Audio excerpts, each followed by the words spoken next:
Quincy Jones passed on November 3rd, and child, the whispers started up quickly. The internet's buzzing with claims about his supposed behind-the-scenes activities, with some people saying Quincy was the original Diddy, known for hosting these secretive, ritualistic industry parties. Word on the street is that Quincy's gatherings were infamous for featuring very young male entertainers, allegedly pressured into compromising situations with older industry power players. But that's not all, because rumor also has it that Quincy also had a little something going on with Tupac back in the day. Well, Reggie Junior seems to have all the tea on Quincy, and it is every bit of nasty as you can imagine, so let's talk about it. For those who don't know, Quincy Jones was most closely associated with Michael Jackson, and they made many fire songs together. However, rumor has it, Quincy wasn't just in MJ's corner musically. He was allegedly wrapped up in a sinister plot to frame Michael in that career-destroying scandal. The whispers say the very people who conspired against MJ were the same ones who preyed on him during Quincy's infamous industry parties. Quincy no doubt helped shape Michael's sound and career, but their partnership famously ended after Bad dropped in 1987. The official story was they split over creative differences, but now we're hearing there might have been a much darker reason for the fallout. Allegedly, Michael cut ties after discovering Quincy and other powerful men in his circle were involved in disturbing activities with young, aspiring artists. The rumor mill is saying Quincy's powerful friends tried to keep Michael under control through blackmail, using intimate footage to maintain a grip on him, and most importantly, on his music catalog. But Michael wasn't having it. Instead of playing along, he pulled one of the boldest moves in the business, securing half of Sony's catalog and essentially freeing himself from their influence. That's reportedly when things took a very dark turn. Allegedly, certain industry higher-ups couldn't handle losing their hold on him and schemed to ruin his reputation. They're said to have gone as far as framing Michael for horrific crimes, even planting disturbing items in his home to paint a sinister picture of him for the public. The goal? To destroy his legacy beyond repair. What's really suspicious is that right after Michael passed in 2009, Quincy didn't hold back. He accused MJ of stealing songs and even claimed Michael lied about his skin condition. Then, in a 2018 interview with Vulture, when asked to share something people didn't understand about MJ, Quincy took it even further. Instead of speaking kindly, he made some downright disrespectful comments, calling Michael greedy and saying he regularly stole music. Considering their legendary work together, it's wild that Quincy had no problem throwing shade like that. He said, "I hate to get into this publicly, but Michael stole a lot of stuff. He stole a lot of songs, State of Independence and Billie Jean. The notes don't lie, man. He was as Machiavellian as they come." He also claimed that MJ had lied about having vitiligo, saying, "I used to kill him about the plastic surgery, man." He'd always justify it and say it was because of some disease he had. BS. And now, if all this wasn't enough, there's even drama here because rumor has it Quincy didn't just drag MJ after his passing, but might have been a part of a plot to frame him while he was alive. Allegedly, Quincy and a crew of industry elites tried to control Michael, taking advantage of him at those infamous Hollywood ritual parties. But it doesn't stop with MJ. Turns out, Michael might not have been the only music legend Quincy allegedly tried to bring down. Back in the day, Tupac Shakur made it clear he turned down an offer to sign with Quincy's label after Quincy allegedly made an inappropriate proposition as part of the deal. Now, all these stories have people asking, was Quincy the original Diddy? What exactly went down at those infamous parties he hosted? And what did Tupac really say about Quincy trying to make a move on him? Was he comfortable in his own skin? I'm not sure. At times I didn't think so. Well, I don't think he would have gone through the surgical things he went through. Well, something was wrong because somehow I think with just what was happening to his face, and I used to give him a hard time about the chemical peels and everything else, and he always would tell me things like, I have a blister on my lungs and all those kinds of things, and I swear I've got this disease and so forth. And it's getting chemical peels and everything, and I don't know, in a way it was in denial. For years, rumors have swirled that Quincy Jones was one of Hollywood's original gatekeepers, particularly when it came to young male entertainers. And no, this isn't about anyone's sexuality. It's about the darker, more disturbing side of power in the industry. If you've been following the latest Diddy drama, you've probably seen all the talk about DL rumors, but honestly, that's just a distraction. The real focus should be on the serious accusations about Diddy allegedly preying on young, vulnerable artists, then passing them off to his industry buddies like some sort of party favor.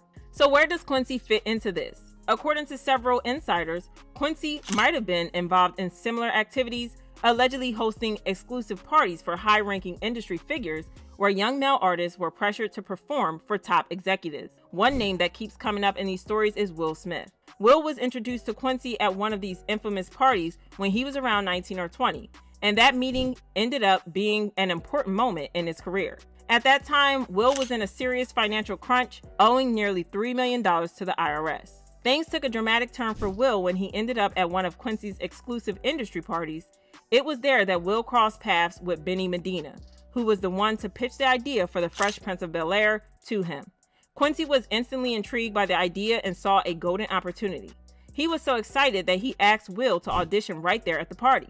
Will, being quick on his feet, improvised an audition on the spot. Quincy was so impressed that he had his legal team draw up a contract immediately to get the show off the ground. I find myself at Quincy's, and there's actors and artists and celebrities and politicians, like everybody's at Quincy's house. It's like The Wiz without the costumes. Quincy looks at Brandon Tartikoff, the head of NBC. Did you like it?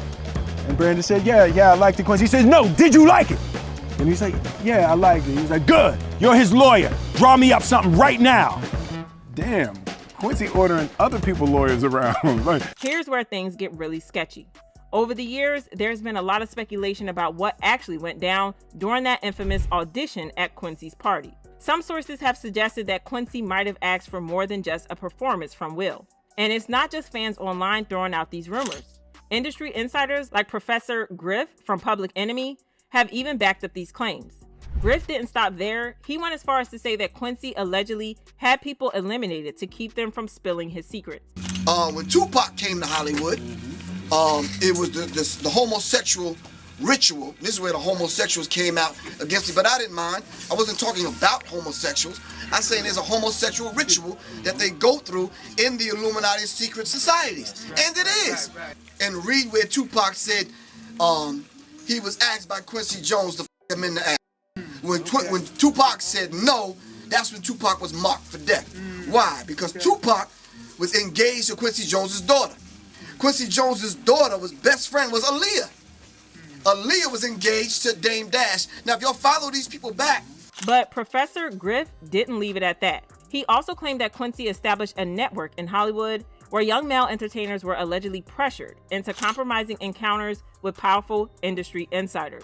Griff suggested that Will Smith may have been one of them, noting that soon after linking up with Quincy, Will landed his first major film role in 6 Degrees of Separation, portraying a gay con artist. It's a bold accusation, especially given how important that role was in launching Will's acting career. That raised some eyebrows with people is when I dropped the information about Quincy Jones. I let the chips fall wherever they fall. That's right. This dude was one of the ones responsible. He had a magazine financed by Warner Brothers and the rest of them. He set up 6 rings in Hollywood. And the people that he brought in, if y'all tell me if I'm lying, Quincy Jones brought in Fresh Prince.